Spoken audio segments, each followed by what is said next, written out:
بسم اللہ الرحمن الرحیم۔ السلام علیکم۔ آپ دیکھ رہے ہو وائس آف انفارمیشن اور میں ہوں نعیم شاہ۔ فضائی تہوں کی مزید تفصیلات۔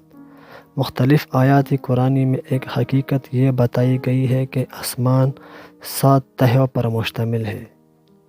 سورہ بقرہ میں اللہ تعالیٰ ارشاد فرماتا ہے، وہی تو ہے جس نے تمہارے لیے زمین کی ساری چیزیں پیدا کیے، پھر اوپر کی طرف توجہ فرمائی اور 7 آسمان استورے کیے، اور وہ ہر چیز کا علم رکھنے والا ہے۔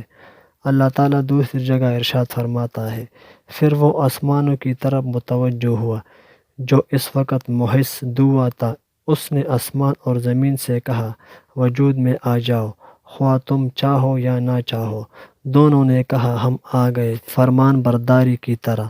تب اس نے 2 دن کے اندر آسمان بنا دیے اور ہر آسمان میں اس کا قانون وحی کر دیا، اور آسمانی دنیا کو ہم نے چراغوں سے آراستہ کیا اور اسے خوب محفوظ کر دیا۔ یہ سب کچھ ایک زبردست علم ہستی کا منصوبہ ہے۔ یہاں پر ہم آپ دوستوں کو بتا دیں کہ قرآن مجید کوئی سائنسی کتاب نہیں ہے، مگر اللہ تعالیٰ نے قرآن مجید میں سائنس کے بارے میں کم و بیش 1000 آیاتیں نازل کی ہے، اور جہاں بھی اس نے سائنس کو ٹچ کیا ہے، پھر کسی انسان نے اس کو غلط ثابت نہیں کیا ہے۔ لفظ آسمان قرآن کی بہت سی آیاتوں میں زمین کے اوپر والے آسمان کے لیے بھی استعمال ہوا ہے اور پورے کائنات کے لیے بھی۔ پہلے معنوں میں یہ آسمان زمین کے لیے، اور دوسرے معنوں میں اس کا مطلب فضا کی 7 تہہ لیئر ہے۔ آج کا ہر فرد بشر اس امر سے آگاہ ہے کہ فضائی دنیا 7 مختلف تہوں پر مشتمل ہے۔ سب تہہ ایک دوسرے کے اوپر بڑے مہارت اور نفاست کے ساتھ استورہ کی گئی ہے۔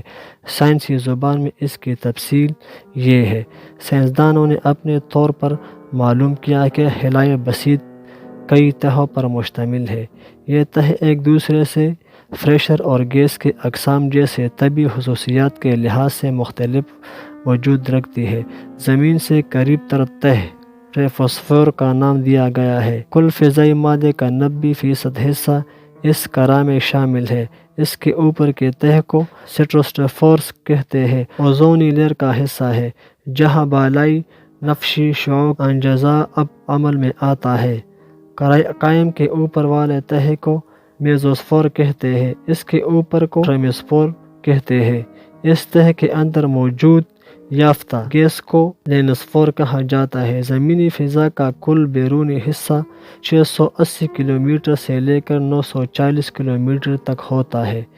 اس حصے کو فضائی بالا یا ایکسوسفیر کہا جاتا ہے۔ اگر ہم ان تہوں کی تعداد کا شمار کریں تو یہ بالکل 7 بنتی ہے، جیسے کہ آیات میں آیا ہے۔ Number 1 troposphere, number 2 stratosphere, number 3 ozonosphere, number 4 mesosphere, number 5 thermosphere, number 6 ionosphere, number 7 exosphere. اس مسئلے پر ایک اہم معجزے کا ذکر سورہ حم سجدہ کی آیات نمبر 12 میں آیا ہے، اور ہر آسمان میں اس کا قانون وحی کر دیا۔ یہ الفاظ دیگر اس آیات میں خدا بیان فرماتا ہے کہ اس نے ہر آسمان تہہ کو ایک ڈیوٹی سونپ دی، جیسا کہ ہم نے آپ کو پہلے بتایا ہے کہ ان میں سے ہر تہہ کو انسان اور اس زمین پر پائے جانے والے جانداروں کی مفادات کے لیے اہم فرائض کی ادائیگی کا حکم دے دیا گیا ہے۔ ہر تہہ کا ایک خاص انجام دے رہے ہیں، جو بارش برسانے سے لے کر نقصان دہ شعاعوں کو زمین پر آنے سے روکنے، ریڈیائی لہروں کو منعکس کرنے اور شاہبوں کے مضر اثرات کو زائل کرنے کے کاموں تک تفویض کردہ فرائض دیتی ہے۔ یہ عظیم معجزہ ہے کہ یہ حقیقت 20ویں صدی کی ٹیکنالوجی وجود میں آئے بغیر انسان کے علم میں کبھی نہ آ سکتی تھی، جو قرآن نے 1400 سال پہلے ہمیں بتا دیا ہے۔